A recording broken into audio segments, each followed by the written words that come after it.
What's going on? Welcome to my next video. In this video, I'm going to be drawing poses from the comment section. So this time I'm going to start drawing poses and I'm going to look at the comments and I'm going to start posting the comments, or I guess the top comments for whatever pose that I'm going to start doing for the current video. So for this one, I chose a comment by Antara Jordan, if I'm pronouncing it correct. And it says, "You think you could do a pose, but a muscle detail? I've been doing these dynamic poses for about 2 months now, and I'm trying to detail them. Couldn't have done this without you, bro. Much love and respect." Well, so I took this comment and decided to use this pose that I've got from Pinterest. And I chose a pose of a guy holding a sword, but at a dynamic angle going upwards. And I decided to pick a fairly challenging one. I didn't want to do a straightforward pose because I've done plenty of those in my other videos. I chose to do one where I'm always choosing ones where they are in some crazy angle. So for this one, I started out with the shapes as usual, creating the chest and the waist. And right now I'm trying to line it up and try to figure out how to position it and where to go with it. And you see that I made a straight line going down at an angle. That way my eyes can kind of see where to place the shapes, because sometimes when I'm placing the shapes, it's hard to place them and figure out where the angle is going. Because sometimes the angle is, sometimes your eye won't see the angle and I'm drawing the circles and it may end up being straight instead of at an angle. So you have to kind of watch out for that. So right now I'm just lining up all the shapes, trying to figure out where all the big shapes are for the forearm and the head. And the head you can't really see too much, so I just added the head in the back, and I kind of just made a line where the eyes would be, just to kind of indicate the position of the head and where it's turning. And now I'm making a sword, and for the sword I'm not really detailing it that much. I'm just adding it in there more of as a prop, because the main focus is to add the shapes and later on add detail to the pose, adding in all the muscles in my style. Of course, finding shapes aren't difficult. It's just a way of eyeballing it and trying to, figure out where things are positioned, where they're facing, and how to get it down on the paper. So I'm just jotting down, adding in some quick strokes to get those shapes in real quick. And it's kind of a way of, it's like you're creating a bunch of curves, angles, overlapping shapes. And especially when you're working with foreshortened poses, the curved shapes or the overlapping shapes are the best way to go for creating those difficult angles and foreshortening those arms and legs. As you see right now, I'm just going over it, even though I'm going to start erasing the inside of the leg later on. I'm just going over it, not really worrying about where I need to erase, just dropping it down and trying to get in real quickly. So right now I'm getting into the leg, trying to get the whole thing in. And it just takes a lot of practice. You gotta keep doing it over and over again to get the hang of it. And even then, when you see me add in the details to it, it's from just drawing muscles for a long time. I can kind of just picture where it is, because when you see me do it, it's going to be in a particular style I like to do it. I mean, if you've seen my older videos, you know that I'm a big fan of the Baki series, so a lot of my musculatures, where it's getting all jumbled, they will look in a way where it's just more, it's part of the anatomy and unrealistic as far as showing extreme detail, because that's the way characters are, the superheroes and things like that. But I just like drawing them that way. So right now I'm just adding in the bottom of the foot, that way you can kind of see how the foot will look in my mind. So I can later on I decide to add shading to it. I know where that is. Adding the toes, and the toes are kind of scrunched up, so they're kind of jumbled. So I'm just making sure I get it the same way, well, kind of the same way what you see in the reference. And references are, it's the way to go, especially now. I remember, in art school, they have like the different models that come in and pose for different art studios. But now, the new age, you got Pinterest. You go in there, you find reference all over the place. You can have different poses for whatever one that you want, that you put in.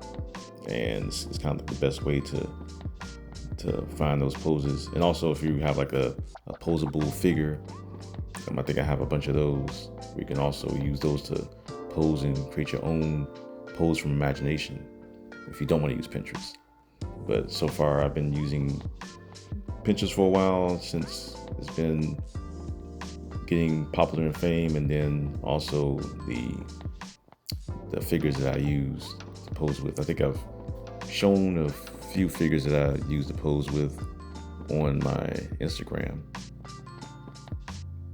And I kind of take those and I'll watch certain action scenes or martial art movies, and I'll see what the pose is, whether it's kicking pose or something sitting pose, and I'll take the figure and I'll bend it in that particular position, and then I'll put it at a different angle, and then take a picture of it, and then draw that pose from a different angle. That way, you're creating your own pose out of it, or your own, style or imagination, depending on what you're trying to do.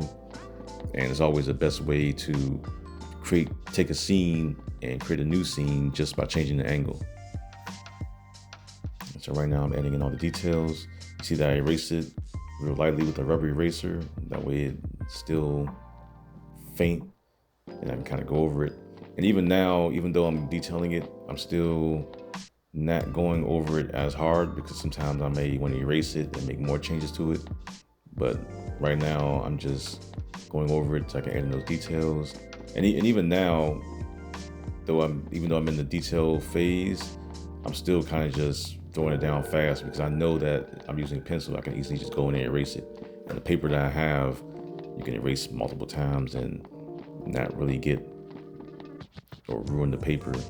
I have to erase it a lot to ruin the paper. And with the rubber eraser, it won't really damage the paper as bad, especially if the paper is a smooth kind of cardstock paper.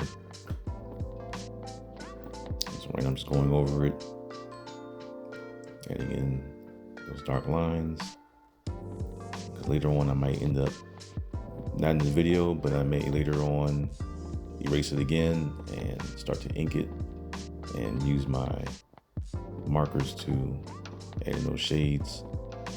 I may do a video using screen tones. So I rarely ever use those in a long time. I know using those require you to place them on, cut them and things like that, even though there's apps now where you can just do it digitally. But I want to kind of have fun with those in some of these videos. But right now I'm finding all the shapes. I'm looking at what part of the muscle I'm drawing, and I'm just, because in the picture, the guy is fairly lean, but you can't really see the anatomy in his skin. And since I like to draw the actual anatomy out, you see me just drawing in all the lines where the muscles would be, as far as the leg muscles and the calf muscles and the forearm. Everything is just ripped. I'm overlapping the shapes. Even though I'm adding a muscle detail, I'm still overlapping the shapes. And because the lines are faded, you can go any way you want. Sometimes I like to work from the shoulder down, and sometimes, if the structure is already there, erased lightly, you can kind of just go into it any way you want. I can draw the head first, or I can draw the sword first. It doesn't matter which way you go, because the structure is already there. You erased it, it's lightly there. You can easily just go over it, with a pencil, and start to drawing wherever you want to start.